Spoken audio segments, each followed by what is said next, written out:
Во продолжение ќе зборуваме за една ретка болест, позната како душенова болест или мускулна дистрофија.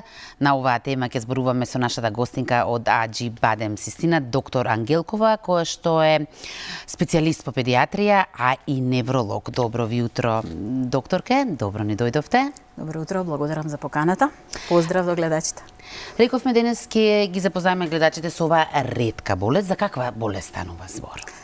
Значи, една болест која што примерно ги засега мускулите, болест која што е генетски условена, детерминирана со X врзано наследување, значи и запишано во гените дека ќе се пројави болеста во текот на животот, односно дека прогресивно, постепено ќе слабее моторната функција на примерно скелетната мускулатура, потоа и телесната и срцевиот мускул.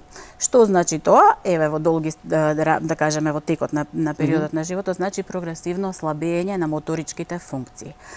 Спаѓа во педиатриската популација затоа што се односно се дијагностицира во најраната возраст, кога го гледаме, кога го следиме моторниот развој, не или психомоторниот развој на детето, па така педиатрите и лекарите од семејната медицина се тие кои што примерно се сретнуваат со овој проблем и алармираат, први гледаат симптомите, ги препознаваат и потоа следи дијагностиката, следењето, терапијата на овие пациенти.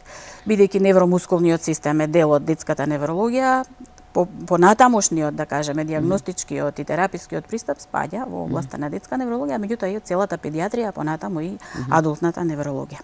Како се дијагностицира? Кои се симптомите? Така, она што треба да алармираме и да знаеме дека примерно потешкоти во моторниот развој во првите 18 месеци, задоцнување во проодувањето, да кажеме, или непостигање на оние чекори, майлстонс познати во моторниот развој, ако немаме постигање во соодветниот период кога тоа се очекува, треба да помислиме дека имаме некаков моторен дефицит и треба да обрнеме внимание на тоа во правец на дијагностика. Неколку тестови се лабораториски тестови, дозирање на мускулните ензими, одредување на моторичката функција со тестирања, физички методи, да кажеме, и потоа неврофизиолошки испитувања и на крајот генетска дијагноза. Во денешно време помалку инвазивна и многу полесна за разлика од биопсијата на мускулите, така да во наши услови имаме комплетна можност за комплетна дијагностика и за рана дијагностика, што е многу важна во однос на сега современите пристапи и третмани на овие болести. Колку е честа оваа болест? Рековме ретка, колку е честа или колку е ретка, може би така треба да се. Најчеста од невромускулните болести, меѓутоа е ретка затоа што се случува да имаме еден случај на 3500 до 5000 раѓања. Може би ќе кажеме еве сега во некоја популација до адолесценција, односно до адултна возраст, во Македонија би биле некаде меѓу 30 пациенти во оваа возраст. Не можам да зборувам за адултни пациенти, тоа не спаѓа во педиатриската популација, кои што, еве да кажеме, од оние што се во амбулаторна фаза, се уште во прва фаза на болеста и самостојно автономно подвижни, до оние кои што користат помагала или што користат колички. Докторке, се јавува само кај машките деца? Се јавува само кај машките деца затоа што наследувањето е врзано за X хромозомот, што значи дека таму каде што постои еден X хромозом, таму е експресијата на болеста, меѓутоа постојат и ретки женски индивидуи каде што ова навистина има експресија типична за, да кажеме, некој од овие типови на дистрофи. Во Македонија засега имаме само едно девојче носител кој што е дијагностицирано во оваа возраст, не зборувам за другите, можеби колегите адулти имаат некакво искуство, и каде што симптомите се многу поблаги и многу помалку, да кажеме, е прогресијата, побавна е прогресијата на овие симптоми. Има разни форми. Има, во денешно време веќе не зборуваме за дишен мускулна дистрофија, туку зборуваме за дистрофинопатија. Зошто? Затоа што најголемиот ген и најголемиот протеин во организмот е дистрофинот и за сметка на тоа постојат многу варијации во зависност од тоа колку локуси, колку делови од генот за дистрофин се оптеретени и колку тие се манифестираат кај момчињата, што значи дека некои имаат порано, да кажеме, појава на потешкоти во движењето, некои подоцна, се тоа зависи од генетската мапа и од типот на мутациите, а од друга страна и од интервенцијата и тоа колку ние спроведуваме третман според кој треба да ја пролонгираме, успориме прогресијата на болеста. Каква е терапијата? Со што располага современата медицина? Значи, ние се придржуваме, како во светот, така и во Македонија, на стандардите за нега и терапија за невромускулни болести, кои што се специфични за одредени болести. Последната, да кажеме, обработка на овие стандарди е од 2018 година и тоа го применуваме и кај нас, придржувајќи се на тоа да примарно, после диагнозата, спроведуваме физикални мерки, значи физикална терапија за одржување на моторната функција, за постојано автономни активности, да децата имаат самостојни физичка активност и пасивни вежби, физикална терапија, екстензија, помагање да тоа функционира максимално и остварува максимални потребни движења, па до медикаментозен третман. За сега медикаментозен третман усвоен и општо прифатен се кортикостероидите. Постојат дилеми кај родителите, меѓутоа еве и овде ќе кажам дека тоа е општо прифатена терапија и размислувајќи за позитивните и за нус ефектите од терапијата, апсолутно доминираат позитивните ефекти, сметајќи дека тие на долг пат на еволуцијата на болеста имаат позитивен ефект, особено што успеваме да ја презервираме функцијата на мускулите и да го намалиме дегенеративниот процес, а со самото тоа да овозможиме да ги дочекаме иновативните терапии кои што се во некоја клиничка фаза на испитување, некои веќе се и применуваат, некои се специфични, а ќе бидат шанса за, да речеме, лекување и многу повеќе шанса за излекување на овие болести.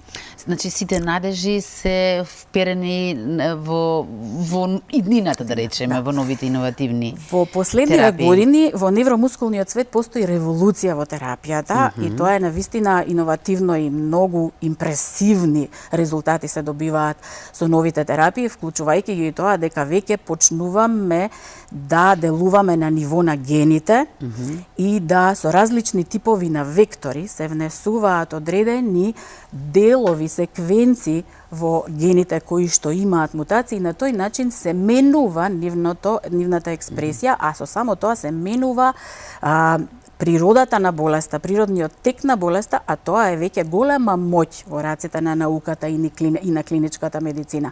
Така да болести кои што порано навистина беа дегенеративни со брза прогресија и лоши исходи, и имаат можности да сега веќе стануваат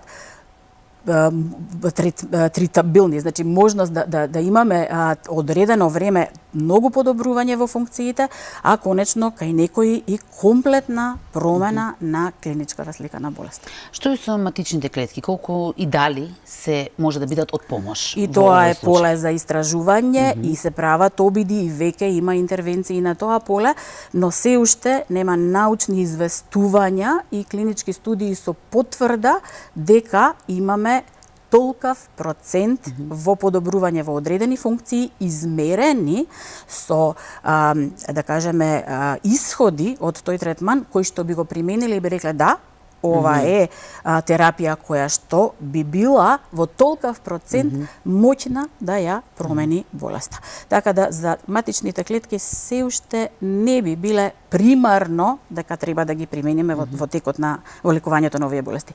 Може би во еднината, секако во еднината, ќе имаме и такви опции. Сега многу повеќе би полагале на оние други терапии кои што имаат модифицирачки карактер, односно ја зајакнуваат мускулната сила, имаат влијание врз пролонгирањето на тој процес на дегенерација и на тој начин ние обезбедуваме подолго време добар квалитет на живот кај овие пациенти.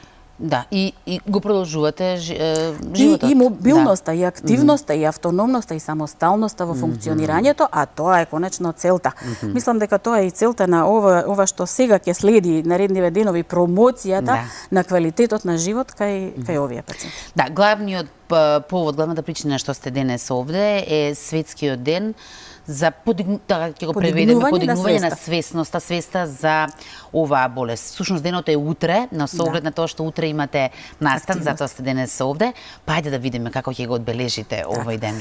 Значи, на глобално ниво, значи 7 септември е прогласен за ден за подигнување на свеста за дишен мускулна дистрофија. 10 пат нешто така прочитав оваа година. Да, веќе 10 години и секоја година светската дишен организација која што всушност се базира на научните, стручните кругови, меѓутоа и асоциациите на пациенти и родители со дишен мускулна дистрофија имаат активности, превземаат активности кои што се за, да кажеме, подигнување на свесноста во заедницата, во социјалната средина, во општеството каде што овие индивидуи живеат и во медицинските кругови обновување на знаењата и искуствата во однос на третманот на овие пациенти.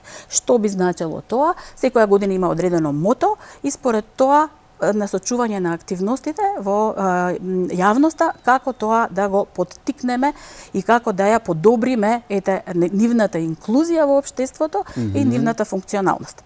Оваа година мото на светскиот ден за подигнување на свеста за мускулната дистрофија дишен е мото рушење на бариерите, да.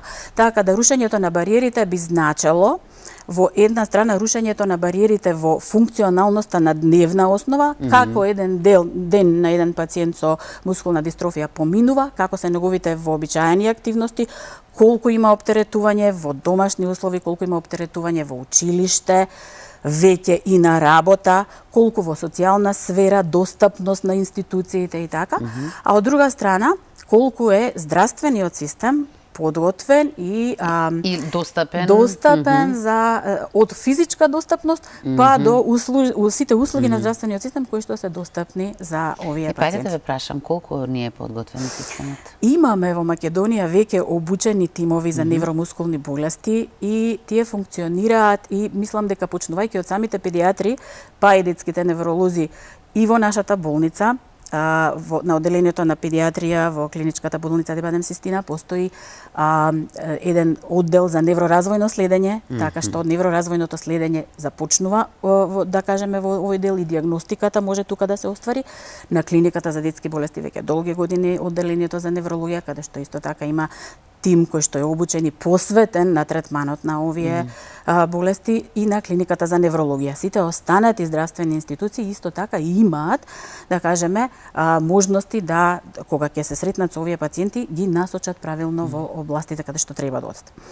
Она што е важно да истакнеме дека во денешно време, во време на молекуларната медицина, раната дијагностика би била многу важна затоа што и раниот пристап на третманот би бил, да кажеме, соодветен и пожелен. Тоа значи дека уште од третата година веќе, порано беше многу подоцна, меѓутоа сега уште од 3 годишна возраст почнуваме и со медикаментозен третман и веќе се докажува дека тоа има значајно влијание на еволуцијата на болеста.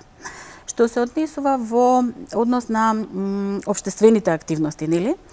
Надминувањето на бариерите би значило инклузија, што значи дека еднаквост или колку се можностите да овие личности се чувствуваат секаде моќни да учествуваат, да имаат пристап, да можат да ги искористуваат сите оние активности, односно да ги применуваат сите оние активности што во нормалниот, да кажеме, секојдневен живот имаат потреба. А тоа значи прво во училиштата, и тоа можам да кажам дека Скопје во последните години навистина е инклузивен град, каде што училиштата навистина веќе имаат пристап и механички, да кажеме, и технички услови за пристап, меѓутоа веќе инклузија во училиштата со прилагодување на наставата за овие пациенти. Се прават напори и во другите градови, таму каде што имаме пациентчиња, веќе знаеме дека и тоа се прави. Се разбира, тоа не оди секогаш многу брзо и многу успешно, меѓутоа да, се прават напори и тоа се чекорите што треба да се остварат. Едукацијата, вработувањето веќе, кога имаме продолжен квалитет на живот и активности, зборуваме и за средно училиште, и за факултетите, значи и студирањето за овие индивидуи е пожелно и можно и треба да се остварува. А во последно време, пост-ковид, гледаме дека искуствата со вработувањето, работењето од дома или пак прилагодувањето исто така на работните услови и за овие пациенти секако е пожелно и треба да имаме на ум тоа да го остваруваме секако. И сега, надминувањето на бариерите ќе треба да го прикажеме деновиве и со личните искуства и тие ќе не опоменат, нели, како и колку сме навистина достапни и колку ги надминуваме бариерите.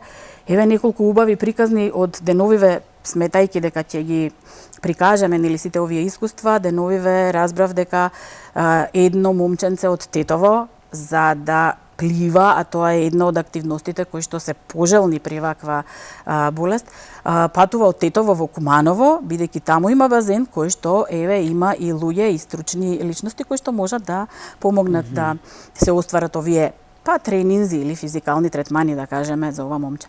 Или едно друго момче кое што мобилноста со долните екстремитети веќе ја има изгубено, меѓутоа успешно се служи со горните екстремитети, со трицикл успева да се трицикл кој што има погон на со горните екстремитети успева да стигне до широк сокак за да си го испие кафето на широк сокак тогаш кога е пријатно и кога, да кажеме, друштвото е таму. Тоа е, да кажеме, за тие ситуации како бариерата дневна можеме, нели, да ја надминеме или да речеме овие дечиња ќе присуствуваат и утре на настанот. Да, ќе бидат утре на настанот. Утре настанот ќе се одвива во Аџибадем Систина, каде што ќе имаме приказ на една ваква приказна на еден ваков ден, како тече ден на целиот, да кажеме, на активностите и на можностите и на постигањата на овие дечиња во тек на дневните активности во да кажеме таа адолесцентна возраст, кога веќе се судираат со некој тип на попреченост. Филмот е документарен, се вика Во моите чевли и како изгледа да се биде, да кажеме, приказ на еден ден во чевлите на некој од овие дечиња. Тоа ќе биде приказот на филмот, потоа ќе имаме едно кратко дружење и можеби малку разговор околу со семејствата и со пациентите за тоа како да бидеме, да кажеме, да пристапиме кон активности што ќе бидат пожелни и потребни да го подобриме квалитетот на живот на овие пациенти. Доктор Ке, јас многу ви благодарам на ова ваше гостување. Првенствено мислам дека успеавме да ми ја доближиме болеста, а искрено се надевам дека помагавме и во подигање на свесноста за оваа болест.